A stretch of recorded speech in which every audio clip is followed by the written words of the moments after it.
This Reverie arc just keeps getting better and better with each chapter. In fact, the Reverie got so good, it morphed into Wano with absolutely no explanation about any of the major plot points that it introduced whatsoever.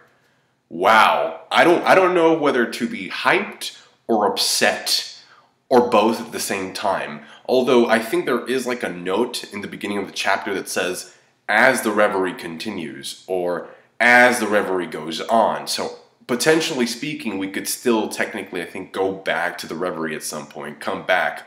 But that's just me being optimistic. Didn't one of Oda's editors say that the Reverie was going to be like 10 chapters and that it was going to be so packed with information that we would have to reread the chapters multiple times to absorb all the information? Well, lesson learned. I'm never trusting anything these editors say ever again. Unless, of course, we go back to Reverie. Anyway, we start off with Orlumbus, and they're shooting at something. I kind of want to know what they're shooting at. Some of the buildings in the island look kind of Greek to me. Like there's a house that looks like a pantheon. But then some of the other buildings look like they've been stitched together. Their tops seem kind of mushroomy, and it seems like somebody's preventing them or keeping them from falling apart or just falling down altogether. And you hear this wah sound there. But I guess we'll find out more about that next week. Anyway, we go to this island that appears to be like this, literally like this dormant volcano of sorts. And the minks are there, and I like how the ship that belongs to Nekomamushi and the minks is literally like a mini version of Zou. And if you follow the waterfall in that island, you'll find a village. There's already like some buildings even outside of the waterfall area, but if you just go through that cave, there's a village, and that's Whitebeard's hometown. It's also apparently where Ace and Whitebeard were laid to rest. R.I.P. There's a black lion there. It could be a manticore, but the important thing is that Marco is using his powers to heal it. Now, Marco, as we know, is a mythical type Zoan. So he's a Zoan, but he's very rare. And what he's doing, at least to me, resembles that of what a Paramecia awakening should be able to do by being able to affect their surroundings with their ability. Then again, a Logia Devil Fruit user can also use their power on their surroundings. Like Crocodile can literally drain the moisture off of the things that he touches. So I feel like ever since Katakuri got introduced as a special Paramecia type, which is essentially a Paramecia type that has like certain properties that resemble that of a Logia Devil Fruit user, Oda's just been saying like there's some overlap. There can be some overlap between these three categories of devil fruits. So Marco is a Zoan that can sometimes act as a Paramecia.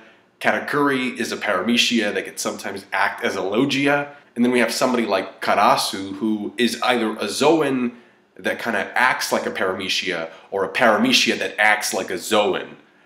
It's a little bit confusing, but I think the point that Oda's trying to make is that, you know, you can cross these boundaries to a certain extent. We get to see Kid Whitebeard in a flashback panel, which Oda drew, by the way, in an SBS some time ago. And we also get some information about the political structure of the world from Marco, which, by the way, I think what Marco says in this chapter relates to what we got out of chapter 904 when the revolutionary commanders were introduced, because Marco says that there are some towns that are so poor that they can't afford to pay the tribute to the Celestial Dragons and therefore cannot ally themselves with the world government. And so what ends up happening is that since they can't pay, the government does not offer them protection, and they're pretty much left wide open, to be targeted by pirates, and they're victims of just violent acts from pirates, which is exactly what was happening in the island that Pinkbeard was trying to terrorize before the revolutionary commanders stopped him. He was like, well, you know, the royalty is gone, the security is gone, they went off to the Reverie, so I'm just gonna, you know, just hop in here and just trying to ravage this place up. So Marco fought the payback war, and they lost, unfortunately. We knew this already. They lost to Blackbeard, and I guess like the rest of the commanders and the other groups, the other subordinates, you know, just kind of went their separate ways. I kind of really want to know where Jozu is and where Vista is as well. But anyway, thanks to what Marco says, we find out that Miss Baking, who's manipulating Weevil into thinking that he's Whitebeard's son, Miss Bocking is in for a rude surprise because she is under the impression that she can use Weevil to get Whitebeard's fortune, Whitebeard's inheritance. But according to what Marco says, there is no inheritance because all the money that Whitebeard made, he would transfer it over to this island. So she's going to be upset when she learns the truth about this. We also find out, thanks to Marco, that Miss Bocking was a pirate around 40 years ago, and she was on the same ship as Whitebeard. So does that mean that they were on the same crew? Like, I really want to know more about the past, because there's just like a bunch of like connections and relationships that we, up until this point, we knew nothing about. But the fact of the matter is that if she was sailing the seas around 40 years ago, that pretty much places her and Whitebeard in the middle of the Rocks era. As of right now, we know very little about the Rocks pirates or the Rocks era, but we do have some links pointing to some characters being involved or playing a role during this pre-Roger era. And those characters are Miss Bocking, as I said, Whitebeard, Shocky, Garp. You know, he earned his title because he confronted Rocks at some point. So I like getting some tidbits of information here and there from the Rocks pirate era, but hopefully soon we'll get the full picture, or a more clear picture about what went down back in the day. That being said, this is where the translations just confused me a lot, okay? If you read the manga stream translation, it makes it seem as if Marco is going with Nekomamushi to Wano. However, if you read the Jaimini translation, it makes it sound as if Marco is going to stay behind and will not be going to Wano because he has to stay to protect the island from the inevitable attack from Weevil. He actually tells Nekomamushi, if you're going to Wano, I want you to give this message to Luffy. And we don't get to see what that message is, but in my opinion, it's probably some pretty valuable information about Blackbeard, because Marco already fought Blackbeard. So, but here's the thing, I don't know. Is he going to Wano? Is he not going to Wano? Which translation is right? That aside, though, I definitely really enjoyed that scene with Marco and Nekomamushi. Again, the world building in One Piece at its best. Marco getting emotional over Whitebeard, over, you know, this figure that he considers a role model and a father. It was borderline heartbreaking. It was just a good scene overall, and I think it's going to foreshadow something very, very important later on. And so it is that we enter the magical land of Wano. The art for the second part of this chapter, the Wano part, is mind-blowing. It is so good. Just look at the houses. Look at the detail on the buildings and the trees and the sakura, the cherry blossom petals falling down. It looks amazing. Like, I want to go live there when I retire or something. Couple of things. If you notice the weather from the island, it seems more of like a spring climate, more like a spring island type of deal, which gets me thinking that, I already thought about this just because of the way that Whole Cake Island and Toto Land was structured, that I think Wano is a combination of different islands. It's not just one, because the weather is that of a spring island, and the image that I showed you before was that of a winter island. And it kind of has like the same architecture, you know, because you notice the palace with the little horns at the top. But I think it's more than just one island. I think Wano is just a mixture. It's a group of different islands, or it could be. Unless, of course, the island has some crazy weather that changes very frequently from one season to another. Another thing is that if you look at the background from that shot where we see the island and the palace and the tree, it seems like there's a mountain range surrounding the island. And remember, one of the objectives here from the samurai is to open up the borders of Wano. So it seems like it's a natural border that the country is surrounded by. There is a giant mountain peak that is outside of that mountain range there, and the top of the mountain peak does appear to have some snow, so maybe those are the outskirts, and maybe that's where Kaido is. The Dressrosa group is back, and they look awesome in their Japanese gear, in their Japanese attire. Frankie and Zoro even have a top knot now. Although Frankie's, it's kind of ridiculous, but that's Frankie. And I love how each of the Straw Hats is engaging in activities that suits their character. Like, each of them is doing what they do best. Frankie is building something, he's repairing something. The character that Frankie is working under is called Minatomo, and this character was created by Oda in an SBS because he was trying to fix a mistake. So in the first chapter of One Piece, the pirate that tries to start stuff with Shanks at the bar actually breaks, just kind of like takes one of the doors off of the hinges, and then when he walks out of the bar, that same door is still there. So a viewer, a reader asked Oda, what's up with that? Is that a mistake? But then Oda made up Minatomo and said, no, Minatomo is the one who fixes doors. So he was there and he just had to fix that door, and he did it so quickly that it didn't matter. But it was obviously a mistake. Then Usopp is apparently lying to people or fooling them into buying this toad oil. Now, I've never heard about toad oil in real life, but I have heard the expression snake oil. Snake oil, when you use that expression, it means like it's like supposed to be medicine for something, but it's really not. It doesn't do anything. It's kind of like a placebo thing that you take or that you buy. A lot of people buy that and just like, oh yeah, you got some snake oil there.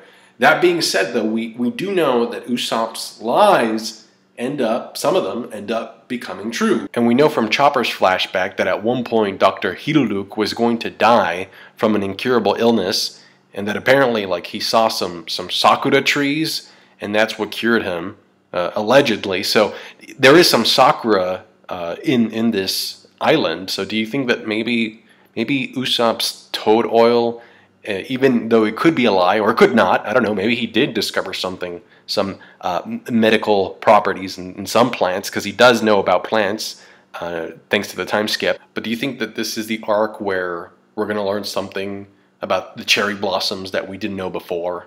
Like some magical property that like the Wano trees have or something? Because if that's the case, I really think that it should be Chopper, the one who discovers that, not Usopp. But I guess we'll see what happens. Anyway, then we have Robin dressed up as a geisha, or learning to be a geisha, and I don't know if beautiful even cuts it anymore. Like, I don't know if beautiful is the right word. It's more of like, she's like mesmerizingly stunning. This lady has like one of those Japanese banjos with 3 strings. I think they're called a shamisen. I think that's what they're called. And she actually gives us a hint in terms of what Robin's plan is. She's pretending to be a geisha. Like, Robin wouldn't do this. Like, it actually would take a lot for her to do this because she doesn't, it just doesn't go with her character. But the reason why she's doing this, and this does go with her character, is that she's trying to infiltrate the palace. She's trying to go into where the Shogun is, and I'm guessing the reason for that is because she suspects that a poneglyph is located inside of the palace. So yeah, she definitely looks uncomfortable pretending to be a geisha, but girl has to get those poneglyphs. That being said, it turns out that the whole blending in idea came from Kinemon, because if people get word that something's like kind of suspicious and stuff, the Shogun and his men have the backing of Kaido. And so I'm kind of confused in terms of how powerful is the Shogun actually, if Kinemon is kind of making it seem as if the Shogun needs Kaido's protection or needs Kaido to have his back. I don't know. We'll find out more about that. There is no Law in that flashback. I don't know what happened to Law. Did he go and like try and free Kid? I don't know. Where is he? By the way, the Shogun's name is Kurosumi Orochi. Orochi could be a reference to Yamata no Orochi, which is a Japanese legend, a mythical dragon with 8 heads and 8 tails. So maybe both Kaido and the Shogun have like mythical dragon, Zoan, devil fruits, but maybe they each have a different model of the dragon fruit. Then we get the Zoro seppuku scene, and it's like, man, I love the way the chapter ended. It was epic. It was just amazingly well drawn. And, Zoro is just Zoro and he's just doing his thing. But that was a show-off feat. Like, aside from it looking cool, did he really need to cut the building? Like, was that even necessary at this point? I don't know. It's crazy. Like, Zoro is already mountain level, so like this is just, I mean, like what is this? Like this is the casual fodder stop wasting my time version of the Shisunson. I love Zoro's facial expression throughout the entire thing as the guy just kind of yaps at him. He's like blah blah blah blah blah. Zoro's like, "Oi, stop touching my sword. You smell like blood." This is what I call the Wendy's kids meal butter knife make Sanji look bad Chisunson. I mean, look at this bad boy right here. I'm gonna use it to cut a building. Apparently Ryuma's corpse and Shusui were stolen 23 years ago, which makes sense because Roger was executed 24 years ago, and we know that his speech inspired a lot of pirates, including Moria, one of the previous ex-Shichibukai, to start pirating. I guess it took Moria a year to get to Wano after he heard Roger's speech. Then again, was it Moria who stole Ryuma's corpse, or was it Hogback? I'm sorry, Kinemon. So the cover is blown, or at least Zoro's cover is blown, and that's another similarity between him and Luffy. Whenever there's like a sort of like a secretive infiltration mission where the objective is to keep everything on the down low, it doesn't work. You know, Luffy just busts out of cakes, and Zoro just casually cuts buildings. By itself, I thought it was a great chapter, but the timing of it was below average. I never thought I would say this, but I didn't want to get to Wano quite yet.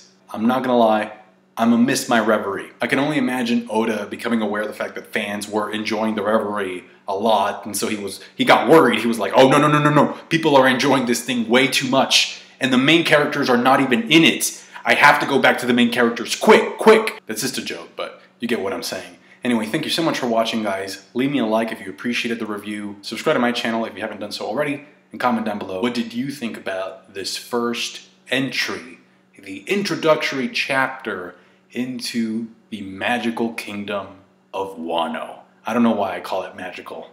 It just sounds better. The magical samurai land of Wano.